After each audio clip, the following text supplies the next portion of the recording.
తెలుగు రాష్ట్రాల్లో కోనోకార్పస్ చెట్ల నరికివేతపై జనచైతన్య వేదిక మండిపడుతోంది. కోనోకార్పస్ చెట్లు ఆక్సిజన్ కు బదులు కార్బన్ డయాక్సైడ్ విడుదల చేస్తాయనేది కేవలం అపోహ మాత్రమేనని సీసీఎంబీ శాస్త్రవేత్తలు, పర్యావరణ నిపుణులు అంటున్నారు. దీర్ఘకాలిక అనారోగ్య సమస్యలకు కోనోకార్పస్ చెట్ల ఆకులు ఉపయోగపడతాయని సీసీఎంబీ మాజీ డైరెక్టర్ మోహన్ రావు చెబుతున్నారు. చెట్ల నరికివేత ఆపకపోతే న్యాయపరంగా ముందుకు వెళతామని పర్యావరణవేత్తలు చెబుతున్నారు. దీనిపై మరింత సమాచారం మా ప్రతినిధి నుమాన్ అందిస్తారు. తెలుగు రాష్ట్రాల్లో కోనోకార్పస్ చెట్ల నరికివేత వివాదాస్పదంగా మారింది. ఈ చెట్లను ఇష్టానుసారంగా తొలగించొద్దంటూ కూడా ఇప్పటికి ఇటు పర్యావరణవేత్తలు, శాస్త్రవేత్తలు కూడా ఇటు ప్రభుత్వాలను కోరుతున్నటువంటి పరిస్థితి. సో ఇదే అంశం మీద మనతో పాటు మాట్లాడడానికి సీసీఎంబీ మాజీ డైరెక్టర్ మోహన్ రావు గారు ఉన్నారు. వారితో మాట్లాడదాం. అసలు కోనోకార్పస్ చెట్లు నిజంగా ప్రమాదకరమా ఏంటి అనేది కూడా మనం ఒకసారి తెలుసుకునే ప్రయత్నం చేద్దాము. సార్ చెప్పండి, కోనోకార్పస్ చెట్లు అనేవి ఆ గాలి పీల్చినా, ఆ చెట్టు కింద నించున్నా కూడా చాలా ప్రమాదకరం అంటూ చాలా వదంతులు వ్యాపిస్తున్నాయి. ఇందులో భాగంగా ఇటీవల కాలంలో స్పీకర్ కూడా గడ్డం ప్రసాద్ కూడా కొన్ని వ్యాఖ్యలు అసెంబ్లీ వేదికగా చేశారు. పిట్ట కూడా వాళ్ళనటువంటి చెట్టు, అలాంటి చెట్లను నరికివేయాలి అని కూడా అధికారులు ప్రభుత్వాన్ని కోరినటువంటి పరిస్థితి. ఎలా చూస్తారు, ఏం చెప్తారు మీరు ఈ సందర్భం? ఏ చెట్టు అయినా మంచిదే, ఫలానా చెట్టు చెడ్డదంటే చెప్పడానికి ఏమాత్రం అవకాశం లేదు. మన జీవన విధానంలో మనం చాలా కార్బన్ డైఆక్సైడ్ ప్రొడ్యూస్ చేస్తున్నాం. దానివల్ల మనకు ముందు చాలా ప్రమాదాలు వచ్చే అవకాశం ఉంది. కాబట్టి కార్బన్ డైఆక్సైడ్ తీసేయాలి. కార్బన్ డైఆక్సైడ్ తీసేయాలంటే చెట్లు కావాలి. ఏ చెట్లైనా సరే కార్బన్ డైఆక్సైడ్ తీసేస్తుంది.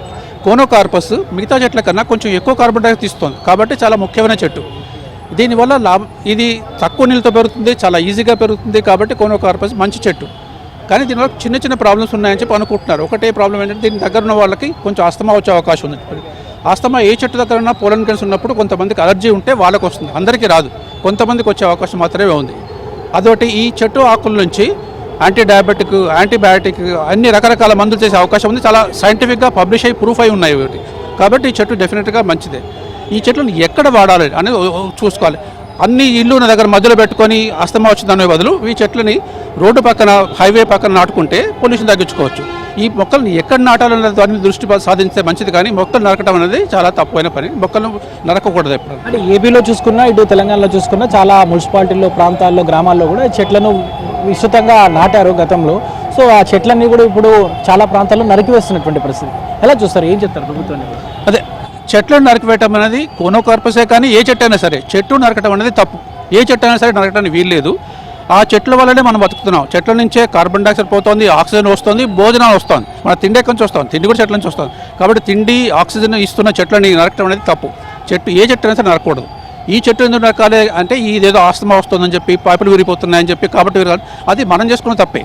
కాబట్టి పైపులు విరగకుండా పైపుల మీద పెడితే మర్రి చెట్టున విరగొడుతుంది, వేప చెట్టున విరగొడుతుంది.